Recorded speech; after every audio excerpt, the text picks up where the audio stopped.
केरल में कोरोना विस्फोट, आज आए 22,056 नए मामले, केंद्र ने भेजी टीम। आज अंतर्राष्ट्रीय बाघ दिवस, दुनिया के 70% बाघ भारत में, बाघ को रखा गया है लुप्त होती प्रजाति में। संसद के मानसून सत्र में विपक्ष लगातार हमलावर, वीरवार को भी संसद का सत्र चढ़ा हंगामे की भेंट। और शिमला में मुख्यमंत्री आवास के पास गिरा डंगा, 5 मकानों को खतरा, 2 मकान किए गए खाली। हरिपुर धार में भी गौशाला भूस्खलन की चपेट में आई।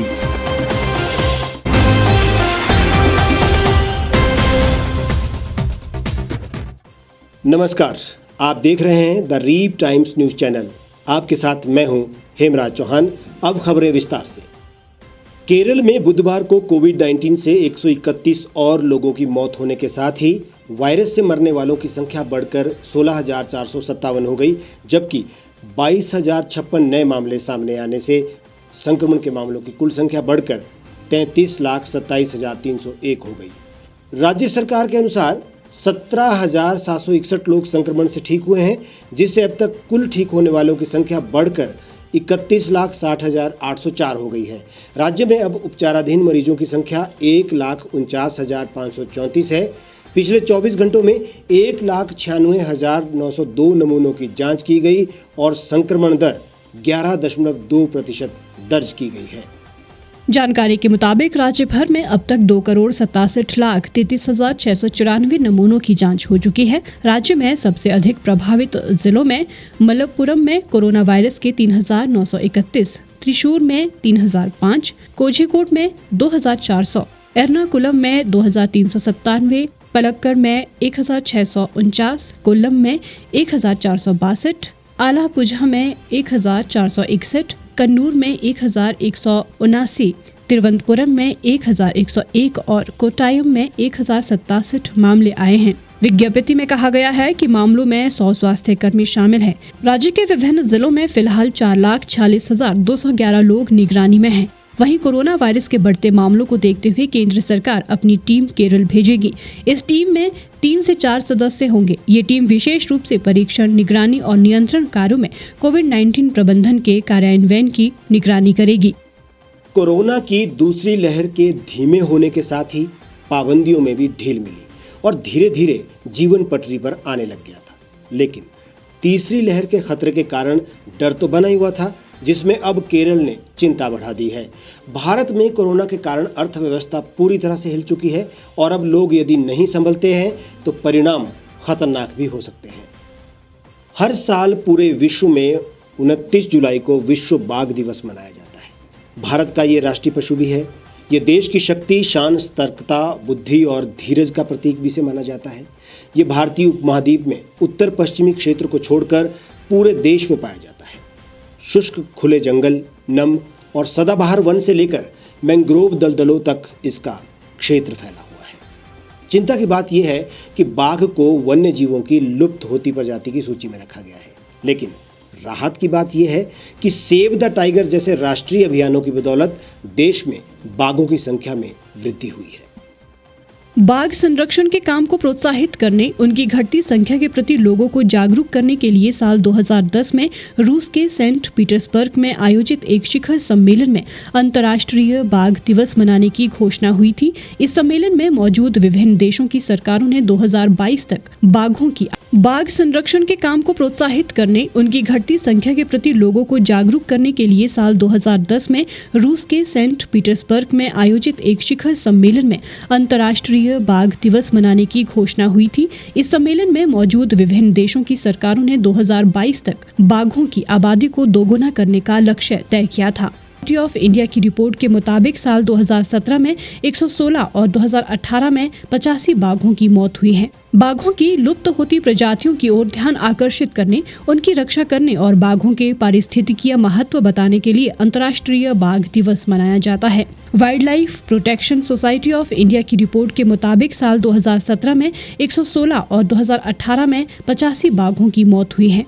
2018 में हुई गणना के अनुसार बाघों की संख्या 308 है। साल 2016 में 120 बाघों की मौतें हुई थी, जो साल 2006 के बाद सबसे ज्यादा थी। वहीं साल 2015 में 80 बाघों की मौत की पुष्टि की गई थी। इस दिवस के जरिए बाघ के संरक्षण के प्रति जागरूक किया जाता है। बाघों के बारे में जानकर आपको खुशी होगी कि देश में बाघों की संख्या अब बढ़ी है। दुनिया के 70% बाघ भारत में मौजूद है। गौरतलब है कि बाघों की गणना की प्रारंभिक रिपोर्ट पिछले साल ही आ चुकी है। इसमें देश में बाघों की संख्या में भारी बढ़ोतरी का खुलासा हुआ था। बाघों के संरक्षण को लेकर भारत अब दुनिया के दूसरे देशों की भी मदद कर रहा है। राष्ट्रीय बाघ संरक्षण प्राधिकरण ने दुनिया भर से 13 ऐसे देशों की पहचान की है जहां मौजूदा समय में बाघ पाए जाते हैं, लेकिन संरक्षण के अभाव में इनकी संख्या कम हो रही है। ऐसे में भारत इन देशों को बाघों के संरक्षण के लिए बेहतर तकनीक और योजना मुहैया करवा रहा है। पेगासस मामले और कृषि कानून के मुद्दे पर विपक्ष लगातार सरकार पर हमलावर है। हंगामे के कारण संसद का मानसून सत्र पूरी तरह से प्रभावित हो रहा है। वीरवार को भी संसद का सत्र हंगामे की भेंट चढ़ गया। लोकसभा में स्पीकर ओम बिरला ने सदन में कड़ा संदेश दिया। उन्होंने हंगामा करने वाले सांसदों को चेतावनी देते हुए कहा, हमें सदन की गरिमा बनाए रखनी होगी। संसद सत्र को शुरू हुए 7 से अधिक दिन हो चुके हैं, लेकिन ज्यादा समय विपक्षी सांसदों के हंगामे और विरोध की भेंट ही चढ़ा है। गुरुवार को भी हंगामे के चलते लोकसभा की कार्यवाही स्थगित करनी पड़ी। बुधवार को भी विपक्ष के हंगामे के कारण लोकसभा की कार्यवाही स्थगित करनी पड़ी थी। लोकसभा की कार्यवाही के दौरान विपक्ष ने लोकसभा में स्पीकर की चेयर के ऊपर कागज फेंके थे। लोकसभा में स्पीकर ओम बिरला ने सदन में कड़ा संदेश दिया। बिरला ने कहा कि आसन के प्रति जो आचरण हुआ वे अनुचित था। सदस्य अपने आचरण और व्यवहार में मर्यादाओं का ध्यान रखें। भविष्य में यदि स्वस्थ परंपरा टूटी तो कड़ी कार्रवाई करनी पड़ेगी। लगातार माननीय सदस्य घटनाओं की पुनरावृत्ति कर रहे हैं। मैं ऐसे माननीय सदस्यों का आग्रह करता हूं कि लगातार ऐसी घटनाएं जो संसदीय परंपराओं के अनुरूप नहीं है, उन घटना की पुनरावृत्ति न करें। अगर ऐसी घटनाओं की पुनरावृत्ति होगी तो मैं आपका सहयोग चाहता हूं। ऐसे सदस्यों के खिलाफ मुझे सख्त कार्रवाई करनी पड़ेगी ताकि हम संसद की मर्यादा को बनाए रखें। वहीं राज्यसभा की कार्यवाही भी हंगामे की भेंट चढ़ी। तृणमूल कांग्रेस के सुखेंदु शेखर राय, कांग्रेस के रिपुन बोरा, समाजवादी पार्टी के राम गोपाल यादव और विशंभर प्रसाद निषाद, राष्ट्रीय जनता दल के मनोज कुमार झा, वाम सदस्य इलामारम करीम और विनय विश्चम सहित विभिन्न सदस्यों की ओर से नियम 267 के तहत दिए गए नोटिस पर सभापति ने कहा कि उन्होंने इस नोटिस पर गौर किया है और उन्हें स्वीकार करने योग्य नहीं पाया, जिसके बाद सदन में विपक्षी सदस्यों का हंगामा शुरू हो गया और बाद में कार्यवाही स्थगित करनी पड़ी। और अब बात मौसम की। प्रदेश में बारिश का कहर जारी है। आसमान से आफत बनकर बरसी बारिश से आर्थिक और जानी नुकसान हुआ है। वीरवार को शिमला में मुख्यमंत्री आवास के पास बनी गौशाला का डंगा खिसकने के कारण साथ लगते घरों को खतरा पैदा हो गया है। 10 परिवारों को सुरक्षित स्थानों पर पहुंचा दिया गया है। वहीं सिरमौर जिला के हरिपुरधार उप तहसील के तहत आने वाले वयोग गांव में एक गौशाला भूस्खलन की चपेट में आ गई, जिसमें बंधे पशु मलबे में दब गए।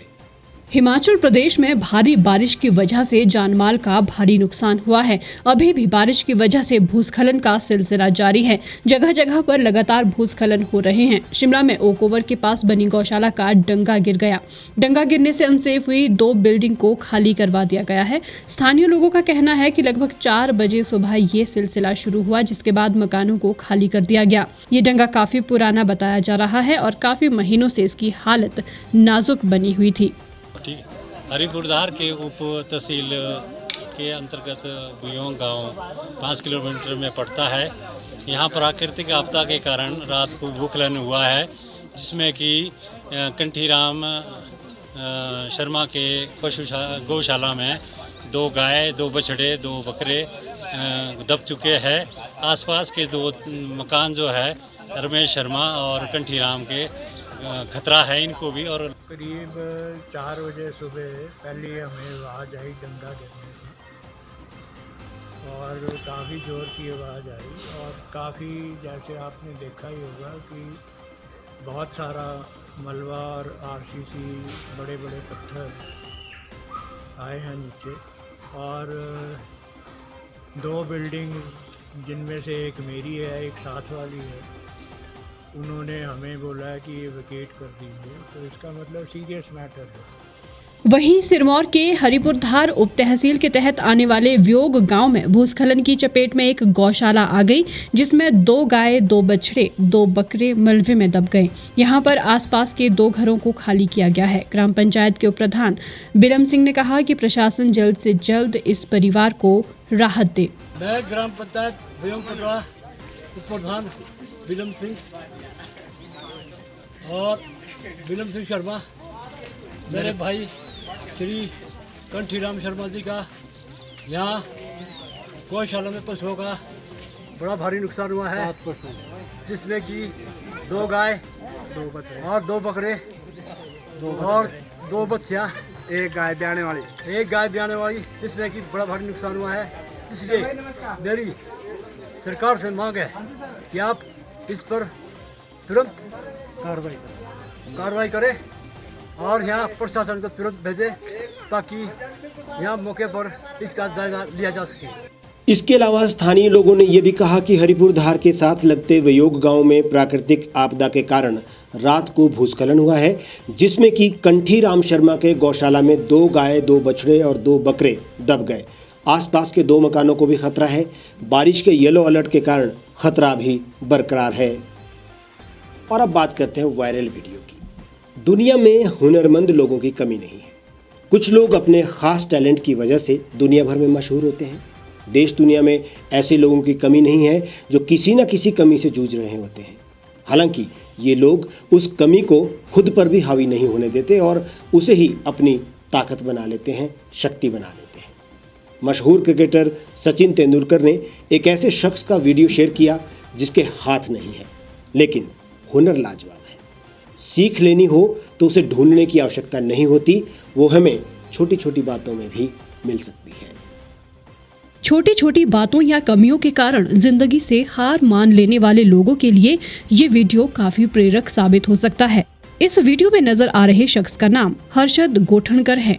हर्षद के दोनों हाथ नहीं है, लेकिन उन्होंने अपनी इस कमी को अपनी ताकत बना लिया। वे अपने पैरों से कैरम खेलने में माहिर हो चुके हैं। सचिन तेंदुलकर ने हर्षद गोठनकर का वीडियो सोशल मीडिया साइट पर ट्विटर पर शेयर किया है। इस वीडियो में टेबल पर एक कैरम बोर्ड रखा हुआ है, उसके इर्द गिर्द कुछ लोग बैठे हैं और एक शख्स पैरों से स्ट्राइकर मारकर गोटी को गड्ढे में डाल देता है। उसकी ये अनोखी कला और उसमें महारत हासिल देखकर लोग उसके दीवाने हुए जा रहे हैं। कुछ लोग उसके पैर भी छूने लग जाते हैं।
दुनिया में सफलता उसके कदम चूमती है जो किसी भी परिस्थिति में हार नहीं मानते हैं। यहाँ इस वीडियो में ये शख्स पैरों से कैरम खेलता है, तो बहुत से लोग ऐसे भी हैं जिनके हाथ नहीं है और वो पैरों से न केवल लिखते हैं बल्कि बेहद खूबसूरत लिखते हैं। ऐसे वीडियो वायरल हो जाते हैं और एक सीख देकर हम सबको जाते हैं कि मन के हारे हार है, मन के जीते जीत। हमारे आज के इस बुलेटिन में फिलहाल इतना ही। आप देश और दुनिया की तमाम खबरों के लिए हमारे साथ बने रहिए और देखते रहिए द रीव टाइम्स।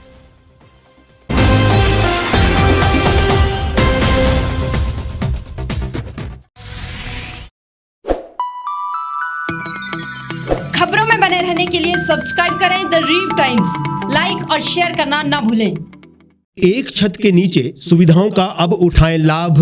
रीव ई मार्ट में अब पाएं अपनी रसोई के लिए गुणवत्ता और सस्ते दामों पर राशन सामग्री। दालें हो या हो मसाले, आपका किचन ई मार्ट संभाले। उच्च गुणवत्ता और दामों में बेहतरीन रीव ई मार्ट में पधारें और पाएं अपनी पसंद के सभी उत्पाद, या फिर करें ऑनलाइन ऑर्डर और पाएं घर द्वार पर ही सुविधा। आज ही संपर्क करें फोन नंबर 8219694079 पर, बाईपास रोड, शनान, संजौली, शिमला।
भारतवर्ष, जिसे आप दशकों से सुनते आए हैं कि सोने की चिड़िया थी। इसके पंख पहले मुगलों ने कुतरे, फिर अंग्रेजों ने, और आज राजनीतिक प्राणी कोई कोर कसर नहीं छोड़ रहे। आज भी लगभग 25 करोड़ लोग रात को भूखे सोते हैं। करीब 2 करोड़ लोगों के पास घर नहीं है। भ्रष्टाचार में हमारा 176 देशों में 80 नंबर आता है। औसतन 100 महिलाओं के साथ हर दिन ज्यादतियां होती है और ना जाने क्या क्या। देश की संसद से कुछ ही दूरी पर चादर लपेटे सैकड़ों लोग सुबह नील गगन के नीचे सोए हुए मिलते हैं। क्या आप एक ऐसे भारत की परिकल्पना नहीं करना चाहेंगे जहां कुछ ऐसा किया जाए कि 1 वर्ष के भीतर देश में कोई भिखारी या लाचार भी आश्रयहीन न रहे? लोगों को सभी सरकारी सेवाएं घर द्वार पर ही प्रदान की जाएं, ताकि दफ्तर या कर्मचारी के चक्कर ना काटने पड़े। भ्रष्टाचार जड़ से समाप्त हो जाएगा। सेवा प्रदाताओं की पब्लिक रेटिंग यानी जनाकलन और तकनीक द्वारा अपराधों का शून्यकरण किया जाए। स्वास्थ्य और आधारभूत शिक्षा सभी के लिए समान गुणवत्ता के साथ निःशुल्क प्राप्त हो, और भी बहुत कुछ। यदि आप इस पवित्र राष्ट्र निर्माण यज्ञ का हिस्सा बनना चाहते हैं तो आज ही राष्ट्रीय लोक नीति पार्टी से जुड़ें। अब देश राजनीति से नहीं, लोक नीति से चलेगा। विजिट करें वेबसाइट rashtriyalokniti.org। गांव की चौपालों से लेकर संसद के गलियारों तक, गृहिणी के चूल्हे से लेकर निवेश और बाजारों तक, किसानों के हाल से लेकर खेत और खलिहानों तक, शिक्षा और स्वास्थ्य से लेकर खेल के मैदानों तक, संसद के प्रधान से लेकर पंचायत के पंच तक, सेंट्रल हॉल से लेकर ग्राम सभा के मंच तक, हर खबर पर रहेगी हमारी पैनी नजर।